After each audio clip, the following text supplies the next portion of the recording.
Hey everyone, I'm Melissa. I'm here at Dragon Man's. If you don't know about us, we're a multi-recreational facility here in Colorado Springs, Colorado. We're 8 miles east of Colorado Springs, and we have been established since 1982. We consist of a firearms store, shooting ranges, dirt bike track, paintball park, motorcycle rebuild shop, and a military museum, one of the largest privately owned military museum collections in the United States. So come on out, check us out.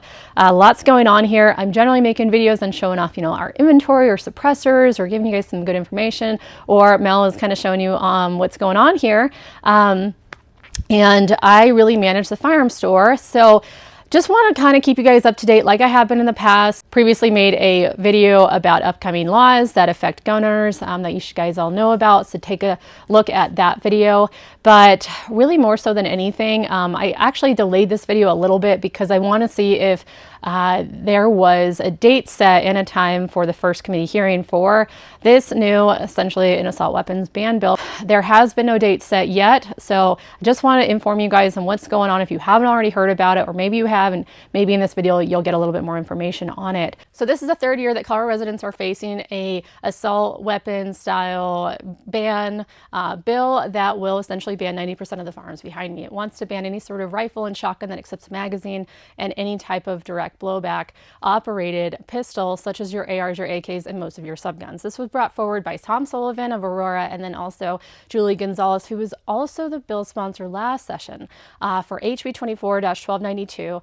It made it all throughout the House, but it did die the first committee hearing of the Senate, and it was killed by Julie Gonzalez, the bill sponsor. She basically said that there was not enough time left in the General Assembly, and there was other conversations that needed to be had with other topics that required a lot more of their attention, and therefore they just don't know if they have time to put this bill forward and hear it out. So she actually killed her own bill. I think it was killed because she realized that she didn't have the Senate votes. So why waste more time when they just knew that they didn't have the votes? And I'm hoping that a similar thing goes on this year, because it's a very fine margin as to the co-sponsors and the votes needed. So first of all, Tom Sullivan is interesting because in the past he's always said that he's not for a statewide assault weapons ban bill. He said that he, doesn't think it'll be enforced, and he doesn't think that it'll actually decrease crime and these shootings. So I feel like it's interesting that he is sponsoring this bill. I personally think that a lot of these Democrats have been put pressure on by Bloomberg, by their investors, by a couple of different factors. And what's interesting about this bill is none of the sponsors even wrote it. So, to put forward terminology that I feel like a lot of the senators, and especially the House representatives, when it gets there, won't even quite understand. I had one senator actually tell a friend of mine that he thought that attached magazines, fixed attached magazines already exist in Colorado. They don't. We can't even buy them from suppliers. So in order to have a magazine fix, you really have to have certain aftermarket parts, potentially have a gunsmith help you out. It doesn't exist in Colorado. These guns are not available. Tom Sullivan essentially told Denver 7 News Colorado residents can purchase any firearm, any rifle, shotgun they want, as long as the magazine is fixed. Thanks, Tom. You're allowing us to buy something that we can't even get, that we don't even have. There are a number of reasons why this bill is bad, why I don't feel like Governor Polis will support it, because there's many safety issues with having that type of fixed magazine. I think a lot of people are going to have a cartridge in the chamber if you have poor trigger discipline and all that. So a lot of negligent discharges, and I'm going to get into a couple more reasons. But first and foremost, kind of just letting you guys know what this bill essentially wants to ban. So like I said before, most subguns, and then any sort of rifle, shotgun that can accept a magazine. It also wants to ban the force reset triggers and the binary triggers, and anything that allows your firearm to operate at a faster rate than its standard cyclical rate. So anything from, they are joking around about a rubber band or Jerry Michelik's finger, these would all be banned under this bill, and you would essentially not be able to have them. I'm pretty sure, because I know that the rifles and shotguns that you already own will be grandfathered in. I would assume that any FRT and binary triggers that you currently have would also be grandfathered in. This bill does not say anything about SBRs, so I'm still a little bit curious about that.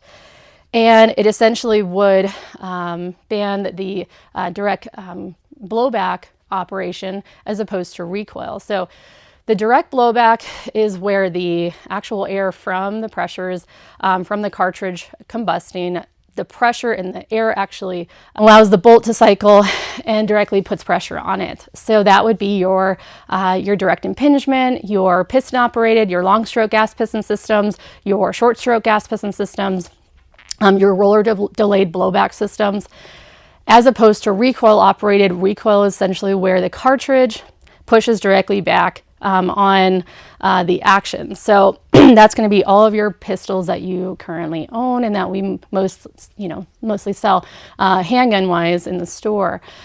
The really scary part about this bill is in it, it actually says that the Attorney General can come back after the law is passed and put in additional items that the law should ban. So not just saying, okay, this is it, this is the bill, this is the law, if it were to pass, and that's all that we can ban. They're actually allowing changes to be made after the fact.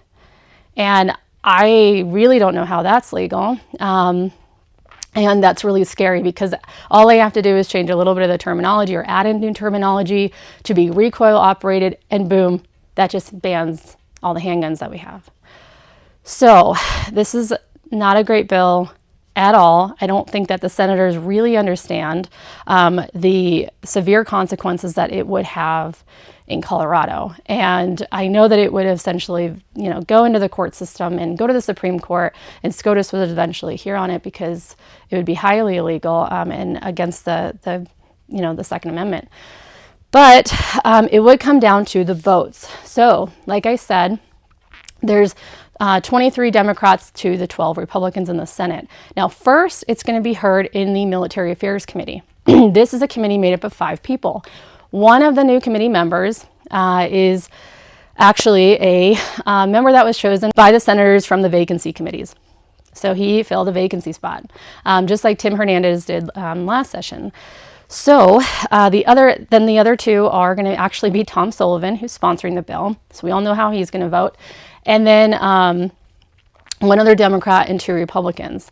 Now, the vacancy spot was selecting Matt Ball of the Capitol Hill area. So right there in downtown Denver, essentially, the really, thick part of Denver, right there in the middle. So not the outskirts. And what's interesting is that Matt Ball, actually, I think he's a 5th generation Coloradoan, and he served in the military. It seems like he went into law, so maybe he just really wanted to use his military GI Bill to pay for law school. But he is a registered Democrat, and he has a lot of Democratic views. Now, he's also in Capitol Hill, where it's a very majority Democrat area, and you're going to get all of that influence. So I'm pretty sure that Matt Ball will be voting. I would think that he would vote yes on this bill. So that's going to be 3 yeses to 2 noes. So 3 Democrats to 2 Republicans. So if he voted no, the bill would die right there in committee on the first hearing. Now, this bill has not been put into a testimony hearing yet, and a day has not been selected. We will notify you on Dragon Man's page or my Modern Defense page to let you guys know, hey, go out and testify. Let these representatives know how this is going to really hurt Colorado. And there are a couple of senators that you can email that I think, might just be on the fence about certain things. So it could die in committee, but then it'll essentially go to a larger reading to another committee in the Senate. And then if it passes that committee, then it'll be voted on by a whole. Currently, this bill had 18 co-sponsors. 18 is the number of votes that the Senate needs to pass it through the Senate. However, I have just been hearing, Mark Snyder here in Manitou, he might be on the fence about it. So I'm going to put his email in this video and also in the description. Be sure to email him. He thought that affixed magazines were already sold in Colorado. So when he heard that they weren't, I think it made him a little bit think twice. District 11 is Tony Exum. Now, Tony is interesting because 2 years when he won his election, he actually won by a minority if you compare it to the amount of votes given to Republicans and the Libertarians. So the majority of votes were split between Libertarians and Republicans. However, because of that split, Tony actually got a higher percentage of votes, and he essentially won the election.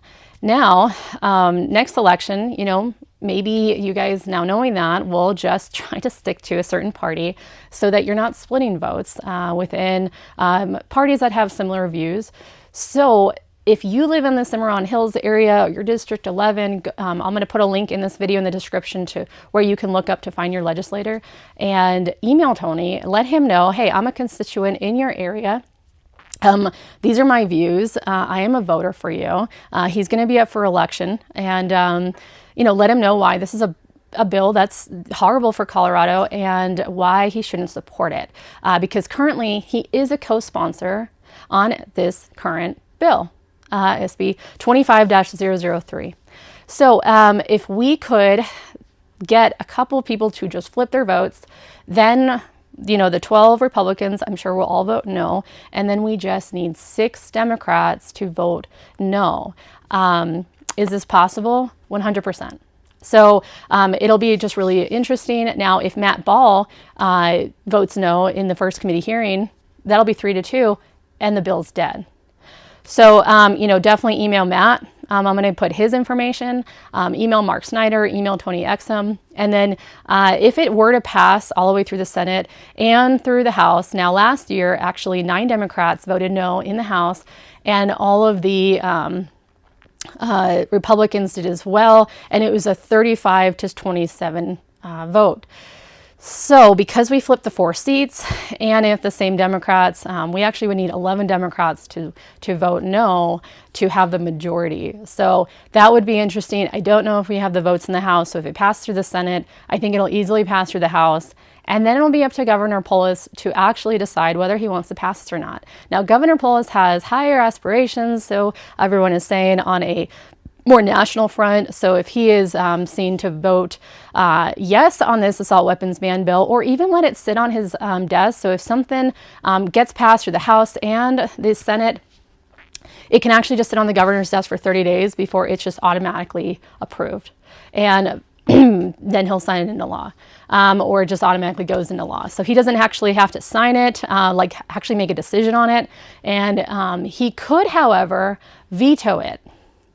So if he, knowing that Trump kind of won the last election and that a lot of states are Republican, and if he wants to go up on a congressional level or, something, in DC, maybe he doesn't want to allow this to go through, and maybe he would veto it. Thankfully, the good thing in Colorado is that we lost the supermajority in the House and the Senate of Democrats. So actually, if Governor Polis were to veto it, if the House and the Senate had 2/3 majority Democrat, they could actually veto his veto and pass it into law.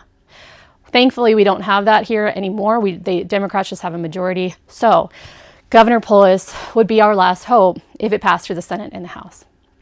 So a lot of things riding on the line right now. Not to mention, it hasn't even been given a date set for the committee hearing yet.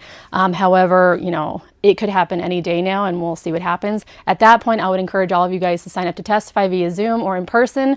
If you put in written comments, they really don't hear them a lot, so I really encourage you to either do it Zoom or in person. Don't just go for the first committee hearing. If it makes it past that one, go for the second, go for the third, fight in the House, and email all of your representatives.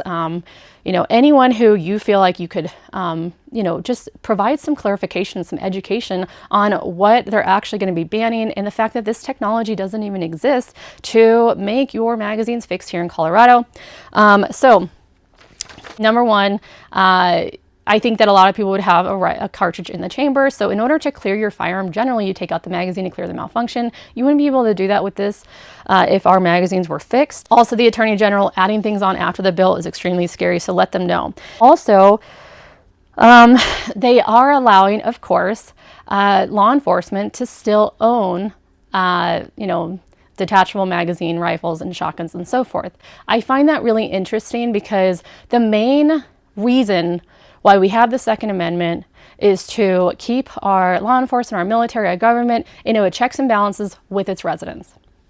And if they take all of the firearms away from the residents that the law enforcement and military are to have, because they know, these reps know the importance of that, they want the protection, to a greater extent, because they know criminals are still going to have these firearms. So therefore, they've allowed them to still purchase these firearms and own them. Now, as long as law enforcement, military have, AR-style 15 rifles and so forth, detachable magazines, that's what I want too, because that's what the Second Amendment is for, to maintain checks and balances.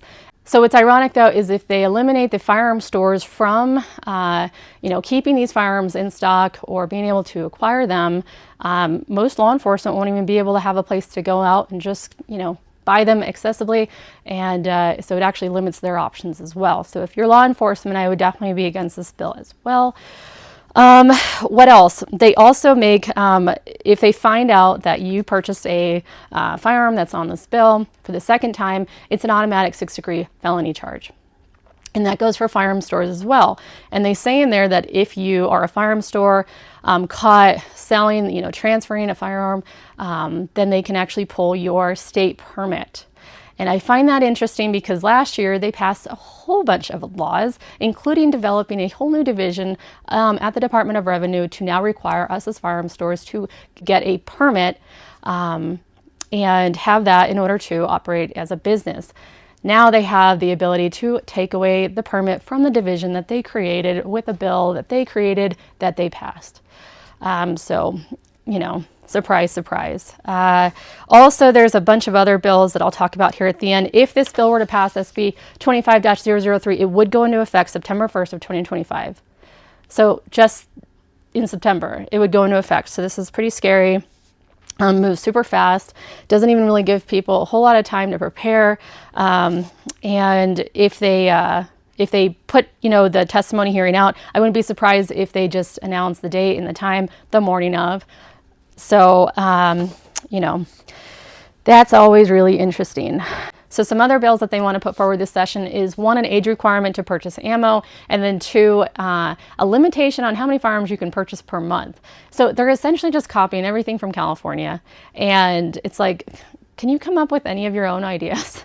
But that would, eliminate our ability to purchase like 2 handguns at once, 2 firearms at once. And it would now require like a limitation law on the amount of firearms that you can purchase. So there's also some really good bills that were put forth. Representative Ryan Armagos actually put forward a bill to increase the penalties for these juveniles that are doing these smash and grabs here in Colorado.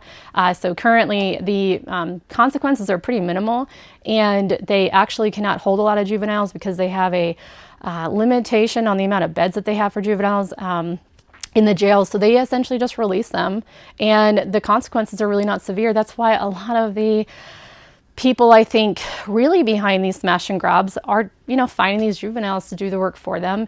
And Ryan Armagos actually got support of Polis on this bill. So it is interesting because actually Polis mentioned this when he did a whole speech on the first day or second day of the assembly, and he did not mention the assault weapons bill. So that was actually good, I guess, but honestly, anything's possible. So we'll see what happens over the next couple of days or weeks, and that's it.